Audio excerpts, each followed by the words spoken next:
ঢাকা ইউনিভার্সিটির ছাত্রদল অবশ্যই ভালো, কিন্তু এটা দিয়ে আসলে পুরো ন্যাশনাল লেভেলে ছাত্রদলকে কোনোভাবে রিপ্রেজেন্ট করছে না। সবাই ভাববে যে হামিম এই প্রতিবাদটা করেছে এবং হামিম এটা করাচ্ছে। পলিটিক্যালি কোনো ধরনের বায়াসনেস ওনার মধ্যে আমার মনে হয় না, কেননা ম্যাম অত্যন্ত সাধারণভাবে চলাফেরা করে এবং সবকিছু ক্রিটিক্যালি দেখে না, খুব জেনারেলি দেখে।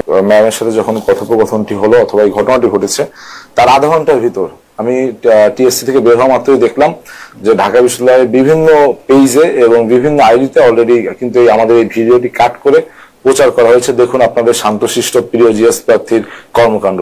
এই ধরনের কথোপকথন কিন্তু বিভিন্ন ভাবে সেখানে ভাইরাল হয়েছে এবং তার কিছুক্ষণ পর দেখলাম ম্যামকে নিয়েও বিভিন্ন সোশ্যাল আইডিতে সোশ্যাল মিডিয়ায় বিভিন্ন ভাবে তাকে এক ধরনের সাইবার বুলিং সাইবার হ্যারাসমেন্টের শিকার করা হচ্ছে, যেটা আমরা একদম কিন্তু এটা আমরা ভালোভাবে নিইনি এবং আমি কিন্তু সকলকে বলেছি যে এই ধরনের কাজ অত্যন্ত খারাপ। কিন্তু আমাদের ঢাকা বিশ্ববিদ্যালয়ের কোনো স্টুডেন্ট কিন্তু এই ধরনের কাজের সাথে জড়িত না, বা আমাদের আমার এতটুকু বিশ্বাস আছে যে আমার স্টুডেন্টরা আমাকে এত বাজেভাবে হেনস্থাও করবে না, হ্যারাসও করবে না। এটা একদম বাইরে। আরেকটা কাহিনী হচ্ছে, আপনি বললেন যে এটা দায় সম্পূর্ণ আমাদের কিনা। আমাদের দায় কিনা যদি আমাদের একদম পরিচয় সহ থাকে অবশ্যই দায় আছে। যদি সে সংগঠনের সাথে অ্যাফিলিয়েটেড হয়ে থাকে, কেউ যদি এরকম করে, আমি দিব প্রথম জনই আছে। আমি বলি তখন একটা নির্বাচন কেন্দ্রিকতা চলছিল এখানে, তো যেমন আপনার আমাদের অ্যাক্টিভিস্টও করতে পারে সোশ্যাল মিডিয়ায়, কিন্তু যারা বিরোধী পক্ষে আছে তৃতীয় পক্ষ আছে তারাও এটা করতে পারে। কিন্তু আমাদের কেউ যদি করে অবশ্যই আমি প্রতিবাদ করব। এভাবে এটা তো আমাদের ফেভারে যাচ্ছে না। ম্যামের বিরুদ্ধে কিছু সাইবার বুলিং, এটা কি আমাদের ফেভারে যাচ্ছে? এটা অবশ্যই আমাদের বিপক্ষে যাচ্ছে। ক্ষুব্ধ পক্ষ, আমরা ক্ষুব্ধ পক্ষ। মনে করছেন যে উনি আপনাদেরকে কি বলে দাবি রাখার চেষ্টা করছে অথবা আপনাদেরকে সামনে এগোতে দিচ্ছে না, যেগুলি বললেন? আমি বলছি আমরা অবশ্যই ক্ষুব্ধ ছিলাম, সেটা পার্সোনালি ওনার উপর না, প্রশাসনিক কর্মকর্তা হিসেবে ওনার উপরে এবং প্রশাসনের উপরে। কিন্তু আপনি যখন দেখবেন যে ওনার সাথে আমার একটা এখানে মিসআন্ডারস্ট্যান্ডিং বা এক ধরনের কথোপকথন হয়েছে, এরপরে এইটাকে পুঁজি করে যখন ম্যামের বিপক্ষে লেখা হবে, আলটিমেটলি সেটা তো আমার বিপক্ষে যাচ্ছে, কেন আমি ওনার ছাত্র। সবাই ভাববে যে হামিম এই প্রতিবাদটা করেছে এবং হামিম এটা করাচ্ছে, এবং তখনও কিন্তু নির্বাচনের সময় পার হয়নি, বিকাল 5টার আগেই কিন্তু এটা 2টা-3টা থেকে চলতেছে। সুতরাং এটা কিন্তু আমাদের পক্ষে যায় না, অবশ্যই এটা আমাদের বিপক্ষে যায়। কিন্তু আমি দেখেছি অনেক অ্যাক্টিভিস্ট এটা এই ধরনের কাজ করেছে, এটা আমাদের ছাত্রদের ছেলেরা কিন্তু প্রতিবাদ করেছে। এমনকি আমি নিজেও কিন্তু বলেছি যে এই ধরনের কাজ অত্যন্ত অপ্রীতিকর, কেননা আমার মানে 5 আগস্টের পর থেকে দেখছি সোশ্যাল মিডিয়া কিন্তু বিভিন্ন ভাবে আমাদের ঢাকা বিশ্ববিদ্যালয়ের নারী শিক্ষার্থীদের সাইবার বুলিং এবং সাইবার হ্যারাসমেন্টের শিকার হচ্ছে। বিশেষ করে এই নির্বাচন কেন্দ্রিকতায় আমাদের বিভিন্ন প্রার্থী, সেটা খালি আমাদের দলের নয়, সকল দলের বিভিন্ন নারী প্রার্থী তাদের কিন্তু হেনস্থা করা হচ্ছে। এটা নিয়ে আমরা বিশ্ববিদ্যালয় প্রশাসনকে বারংবার বলছি। সুতরাং এই বিষয়ে কিন্তু আমরা এই বিষয়ে আমার পক্ষে না, অবশ্যই আমাদের বিপক্ষে। এবং আমি আজকে তো সোশ্যাল মিডিয়ায় আসার সুযোগ হলো আপনাদের সামনে এটি প্রোগ্রাম, আমি সকলকে বলবো যে এই ধরনের কোনো খারাপ কাজ কেউ যেন না করে, কেননা এখানে বায়াসনেসের ব্যাপারে যে বড় একটা অভিযোগ আমি যতটুকু দেখলাম, প্রশ্নটা একটু আপনাকে করি। একজন নারী বলবো, প্রথমত একজন নারী শিক্ষিকা বলবো, পাশাপাশি একটা স্পর্শকাতর নির্বাচনের অ্যাডমিনিস্ট্রেটিভ বা খুব একটা স্পর্শকাতর দায়িত্ব নিয়ে তিনি কতটা শক্ত অবস্থানে ছিলেন যে না, একটা শৃঙ্খলাবদ্ধ অবস্থাতে যেন এই নির্বাচন অনুষ্ঠানটা হয়। ওনার এই রোলটা ওনার চেহারাতে, ওনার কথাতে সবকিছু কিন্তু স্পষ্টভাবে প্রতিফলন হয়েছিল। এরপরে এই ধরনের পর আপনি বলেছেন যদি এটা, কিন্তু আমরা তো এখনো দেখছি যে এই ধরনের এবং বায়াসনেসের কথা বলা হচ্ছে। আপনার কাছে মনে হয়েছে যে কোনোভাবে বায়াস ছিলেন? উনি বায়াস ছিল পার্সোনালি ভাবে, তো আমি বলছি যে উনি বায়াস ছিল তার আগে অ্যাডমিনিস্ট্রেশনই আপনার হচ্ছে বিভিন্ন ভাবে আমাদের প্রার্থীদের কিন্তু বিভিন্ন ভাবে আপনার এটা একটা মিডিয়া ট্রায়াল সকালে শিকার হয়েছে। এবং তার আগে আমি বললাম যে লোকে আপনার টিএসসি বুথে একটি ডাবল টিক দেওয়া একটি কাগজ পাওয়া গিয়েছিল ব্যালট, এটা মিশ্র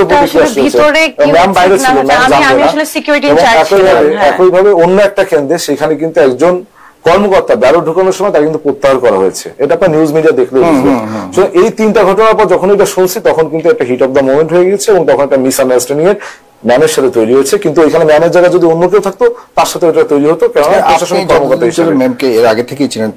এই পলিটিক্যালি কোনো ধরনের বায়াসনেস ওনার মধ্যে আমার মনে হয় না, কেননা ম্যাম অত্যন্ত সাধারণভাবে চলাফেরা করে এবং সবকিছু ক্রিটিক্যালি দেখে না, খুব জেনারেলি দেখে। দেখেন ম্যাম যেমন বললো যে মহি আমার ছাত্র, মহি যদি ভালো হয় শিবির ভালো, ম্যাম কিন্তু এটা অত্যন্ত নর্মালাইজ করে বলেছে। ঠিক একইভাবে আমি এই নির্বাচনী প্রচার হলে 71 হলে গিয়েছিলাম, তো একটা রুমে যে আমি যে আপনার প্রিয় ছাত্র হামিম যেহেতু ভালো, ছাত্রদল ভালো সম্ভাবনা আছে না? না, এটা ছাত্রদলের একটা আমি একদম সোজা কথা বলি, আমার ঢাকা ইউনিভার্সিটির ছাত্রদল অবশ্যই ভালো, আমার ঢাকা ইউনিভার্সিটি, কিন্তু ঢাকা ইউনিভার্সিটির ছাত্র দিয়ে আমরা স্যাডলি এই যে আবার আরেকটা শুরু করে দিবে।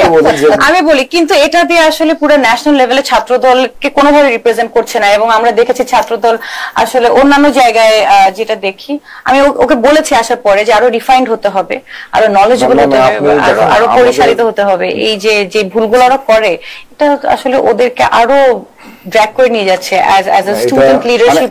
মানে এরকম তো চাই না। কিন্তু আমার ছাত্র দলের স্টুডেন্ট, দ্বারা আমি এটা বলিনি, আমি এটা মেনশন করব কারণ আমার সাথে হামিমের একটা ঘটনা ঘটলো।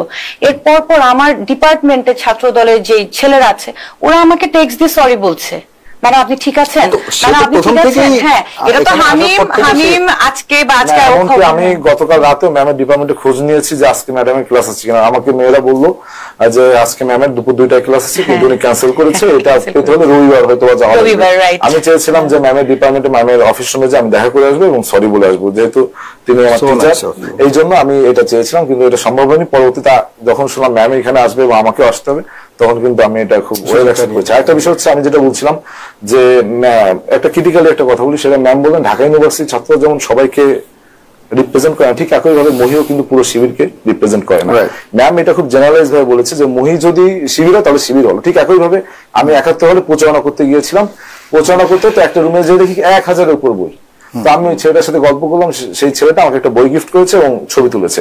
পরে আমি ফেসবুকে স্ট্যাটাস দিয়েছি যে এই আমি একটা রুমে গেলাম, যে আমাদের আগে আমরা হল রুম গুলো জানতাম টর্চার কেন্দ্র, কিন্তু আমরা এখানে দেখছি জ্ঞান বিজ্ঞানের চর্চা হচ্ছে এবং অনেক ভালো ভালো ছেলে রয়েছে যারা সাংস্কৃতিক চর্চা করে। পরবর্তীতে আমার দলে কিছু ছেলে যান, আমি কিন্তু জানি না সে ক্যান্ডিডেটস, আমি কিন্তু তার পক্ষে একটা বয়ান তৈরি করছি। তার 2 ঘন্টা পর আমার বিভিন্ন প্রার্থী, আমার দলীয় যে প্রার্থী, আমাকে ফোন দিচ্ছে, ভাই আপনি এটা কি করলেন, ও তো আমার অপোনেন্ট ক্যান্ডিডেট। আমি তো বিপদে পড়ে গেছি যে এরকম ম্যামও যেমন জেনারেলাইজ করে বলছে, আমাদের লাইফে আমরা সবকিছু জেনারেলাইজ ভাবে দেখতে চাই।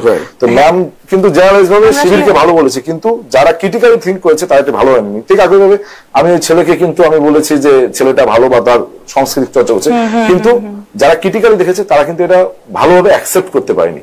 এটা একজনের থিঙ্কিং লেভেল এক এক রকম। আরেকটা জিনিস, ম্যামকে নিয়ে যে নোংরামি গুলো করা হলো, আমি দেখলাম যে সোশ্যাল মিডিয়ায় করা হলো না, এখনো চলছে। সোশ্যাল মিডিয়ায় যেটা হলো, শুরু হয়েছিল ওই দিনই, সেটা হচ্ছে ম্যামকে নিয়ে বিভিন্ন ভাবে তার পারিবারিক ব্যাকগ্রাউন্ড থেকে শুরু করে বিভিন্ন ভাবে তাকে হেনস্থা করছে। এমনকি আমি এআই এডিটের একটি ছবিও দেখলাম, অত্যন্ত ন্যাক্কারজনক ঘটনা। এবং আমি কিন্তু এটা আমাদের ছাত্রদের সকলে কিন্তু এটা ফিল করছে, কেননা এই ধরনের কাজ আমরা ঢাকা বিশ্ববিদ্যালয়ে ইতোমধ্যে দেখেছি বিভিন্ন সংগঠন দ্বারা, কিন্তু আমরা কখনো অ্যাকসেপ্ট করছি না। ঠিক একই কাজ যদি আমাদের কোনো অ্যাক্টিভিস্ট, সে হোক কোন একটা ইউনিয়নের ছাত্র অথবা ইউনিয়ন নেতা, সেটাও কিন্তু অত্যন্ত খারাপ এবং সেটা প্রতিবাদ আমরা জারি রাখি এবং আমরা চাই না এরকম কিছু হোক। এবং আমরা আশা করছি যে আজকে এই অনুষ্ঠানের মাধ্যমে যারা দেখছে, সেটা হোক আমাদের পক্ষের লোক অথবা বিপক্ষের লোক, প্রত্যেকের ঘরে তো মা বোন আছে। তো আপনারা এই জায়গা থেকে এই ফিলিংসটা নেই যে উনি একজন শিক্ষক, উনি কারো না কারো মা, কারো না কারো সন্তান, উনি কারো না কারো বোন, সেই জায়গা থেকে আপনারা এই ধরনের নোংরামি আর করবেন না। সেটা ওনার বিরুদ্ধে বিতর্ক হতে পারে,